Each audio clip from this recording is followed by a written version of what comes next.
You know, I just realised something. It's like the 6th of March. So this is the last day that my channel will look like it does. Oh man, I've got to get used to that new design. Well, I'm not going to whine about it. It is rubbish. But look, my camera's working. It's pretty much broken most of the time. In fact, it still is. It's hit and miss. Everything's the right colour with the looks of things, I think. Yeah, it is. Could have stayed broken. You know, my razor's broken, so check that out. I had to like hold the blades between my fingers to do that. But that's probably not what you're interested in. Right. Well, this is like a little status update thingy. I've got a working camera now, same one. It's knackered, but I can at least get life out of it. As long as I don't move it. If I move that, if there's the slightest bit of movement, it will break it. It will shake the components and they get upset. All this SMD components, I don't have the skill or the tools to solder those, so I can't repair it anymore. So I've got it going as much as I think I need to. Capture card. I don't know if you knew I was running another channel. Most of my recording for that's done now. I started duking out in DC. Just uploaded the first part of that. I've got to finish that. I wasn't going to do it, but I remembered. I promised it, I think, so I'm doing it because I don't break promises if I can help it. And all I've got is remaining Clock Tower 3 after that, but all that was done in one run. So yeah, so my intensity that I had is no more. That thing died a death. It was complaining all the way through Clock Tower 3, and I think I managed to get 1 or 2 more blood videos with it, and they just crapped out entirely, so that's gone. So the old Win TV's back, but I don't know what the hell's wrong with it now. You know, electrical problems aside, it will only record at 320 by 240 or something like that. Or was it 352 by 288? I think is the only resolution it'll record at. So that's probably yeah. I can run it, but nothing's going to look good. I can't afford another one, and I will explain where my money's going in a minute, because I've got absolutely none at the moment, but I am spending it on stuff, and I'll show you where. But yeah, in the meantime I'll probably still upload demos, but probably not so good ones, because I'd rather have a good capture card for those. I did just nearly set fire to myself. Don't smoke, it's not good for you. And you drop cigarettes and burn your balls. So yeah, don't start smoking. But no, there's one thing I'm planning to do, and this isn't where my money's going. It's just I'm going to try and do it soon, because I can get away with the 240p resolution on it. Is why. It's very dark though. That's the other problem. Yeah, I can't find this thing at the moment, but basically, when I was playing Haunting Ground, which I do know where that is, I got to a part of the game and it had a really strange effect on me. Like, most games have no effect on me at all, but that game had quite a few different effects on me. I have a lot of respect for that game. You probably saw the case in my Clock Tower 3 review. It showed up in a few places. Yeah, that one. Yeah, that is now my favourite game in the world. It's a bloody console game, so I've let you all down. Oh dear, what a shame. That kicked Duke Nukem 2 off the top of the list. That had been there for like 16 years, so that's an achievement. But there was this bit, there's a forest in it, it's called Chaos Forest. And I don't know why, but there's like this bit where I could see out over a lake there. And basically, it just made me remember something that I'd forgotten about. In fact, the game made me remember a few things I'd forgotten about, and I don't know why.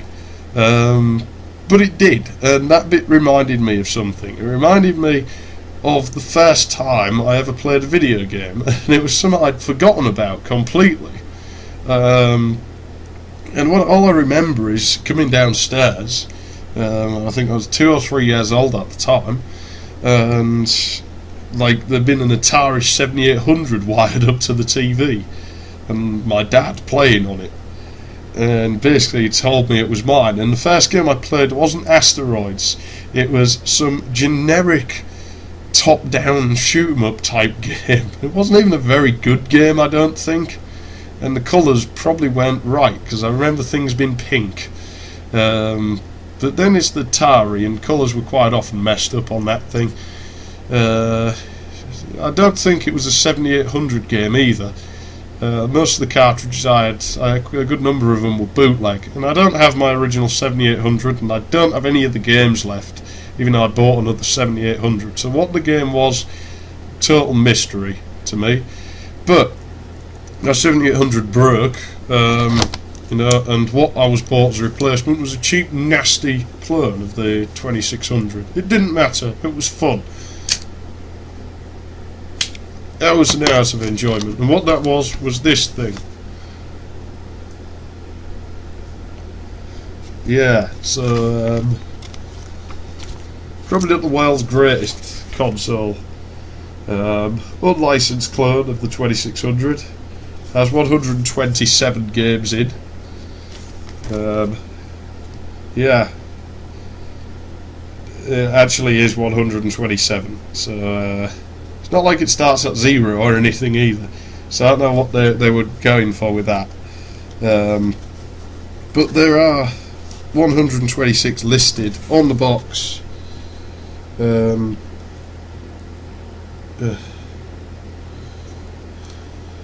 Yeah, there are 126 listed on the box. I don't know what year I got this. I can't remember how old I was, but I know I didn't have it too long before I got my Super Nintendo. But yeah, basically all the games on this, they don't use the correct title. The title they use is incorrect. So basically, I'm thinking I might go through all of these. It would be a multi-part video of incredible length. But yeah, I'm thinking that could be quite interesting. We'll try and find the first one, the first game I ever played, because I know it's on here somewhere on this console. But like I said, I don't know where the console is. This is how disorganised I can be. See, I remember it being on some furniture that was in my room on top of it, and I thought it was still there, so I went to it, and not only is it not there, this big chest of drawers I remember in there isn't there. Yeah, it's bad when you can lose large pieces of furniture like that. Unless I've been burgled, but I don't think I have.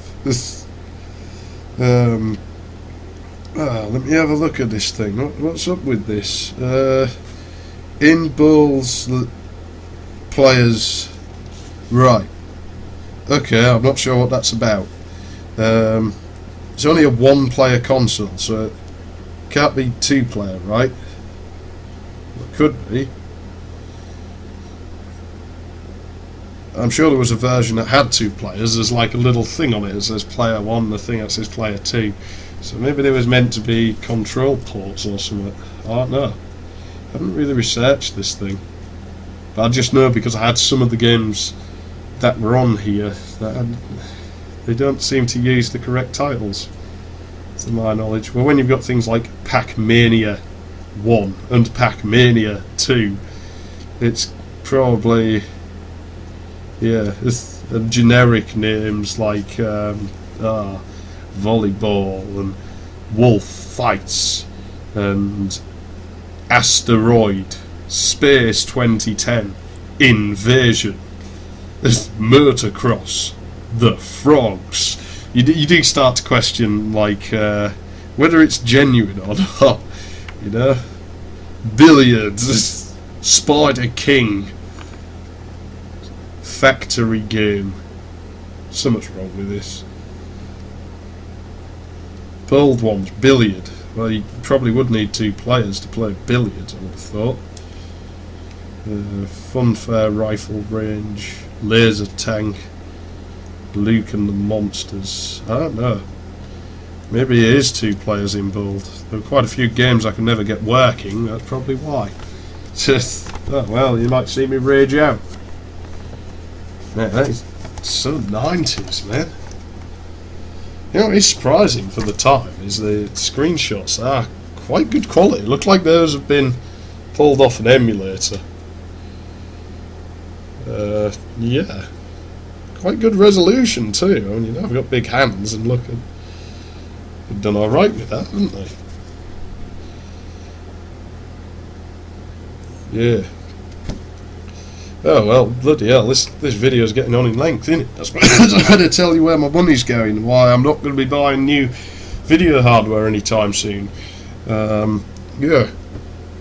Well, actually, you might have spotted something in the background. I don't think it's clear enough over there, is it? Yeah, that's not clear enough. Well, not unless you own one, then you might have recognised it. But I've got one thing of many, basically. I'll just go and grab it for you.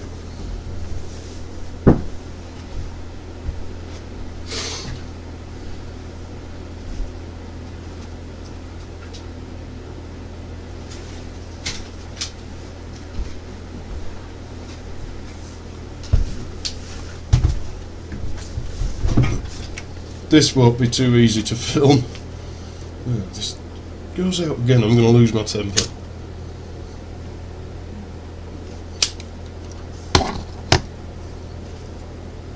Right. I've got a new case. And basically this is a Sigmatech Utgard, or Ugtard, however you want to read it. My mind reads it as Ugtard, I'm afraid.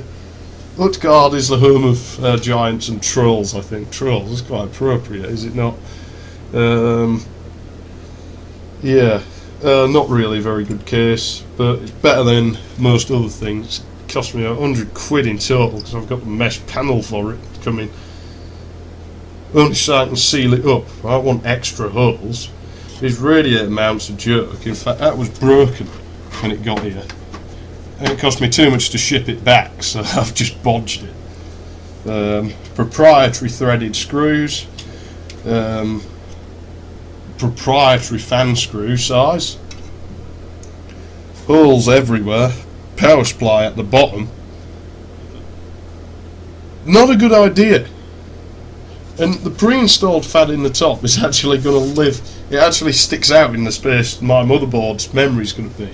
I'm getting a Supermicro X9 SCA. I'm going to run an Intel Xeon E3 processor. So this is where my money's going.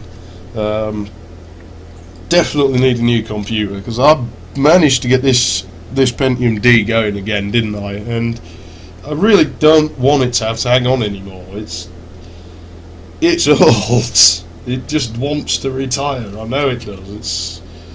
I want it to retire. It's getting slow. It's doing it for now, but it's not going to run forever. It is approaching that point now where it is struggling to run things. So yeah, it's time to let go and get this thing built. I'm not sure how long that's going to take, so I can only save up about £100 a month. This thing's going to cost me about £1,200, maybe £1,400 to complete. About 500 of that's on RAM alone. So yeah, but you never know. If it all goes well, I might be able to get it quicker. Thanks to prices being lower in the US, even after shipping, I might be able to cut the costs back in a few places. Maybe not max the memory out to 32 gig immediately as well, and only 1 or 2 hard drives instead of all 4 that I want. So yeah, and bear in mind I have overestimated. I always overestimate the cost and underestimate the budget I've got. So yeah, basically, for example, cost, I always just round up nearest 10, nearest 100, depending on what it is. Like if something's £85, I write as £100. So when I add it together, it costs more than it's really going to cost. Budget, I always just round down. So I think I've got less money than I actually do have, and yeah, so it's good money management. But now you know where my money's going. Well, I'm not buying new hardware for this old thing anymore because it's just not worth it now, I don't think. So yeah, this is that's what I'm doing. Anyway, yeah, it's been nice actually appearing on my channel for a change instead of a bunch of tech demo shit. So yeah. I suppose I'll get to work on something soon. If I can't find that TV boy, I'll do something else. Maybe some old text-based adventure games or something, perhaps. Could have fun with those. I don't need a good resolution capture card to do that, do I? So, yeah. Basically, to summarise, don't buy an Intensity Pro. Whatever you do, no matter how tempted you are, don't get one. Not worth it at all. Might cost you your sanity. And why are they all names that go well with failure? It was an intense failure. It was a colossal failure. So why did you choose those names? Idiots. Also, don't smoke, like I said. Just because I do it, don't think you have to copy. I don't think I'm that big of an influence to anybody. Maybe I'd like to think I was, but I don't think I am. So I don't think anybody would do it just because I do. But I would feel guilty if you did, which is why I put this stuff in. Realistically, what you do and what damage you do to your body is your own fault and your own responsibility. But at the same time, I don't know, I'd just feel guilty if I thought it was my fault. So that's the only reason I'd do it, it's because my own insecurities. Yeah, I will try and find that TV boy. Yeah, I can't think of anything else. I'm High Treason. Thanks for listening primarily. There wasn't really much to watch here, was there? Other than me sitting here complaining about cigarettes going out and staring at a box for a while before finally staring at a big black 0.2mm mild steel box afterwards. Well, 0.2mm, it's stupid. This old thing's 3mm. Absolutely. Why does it all have to be black? Why is it the only colour you can get now? I'm painting this beige, and now I'm putting wood grain over it. I am going to put wood grain on this, I think, actually. Yeah, I'll put wood grain on it. Hey, I'm going to put wood grain on it. That's it, I've decided now. Yeah, well, I'm going to go and try and find my sticky back wood grain plastic stuff. I'm High Treason, and I will see you later on. And enjoy the new bloody channel layout that I have no way of opting out of. Because I'm sure I'm going to. Oh wait, yeah. That was sarcasm if you hadn't picked up on it. See ya.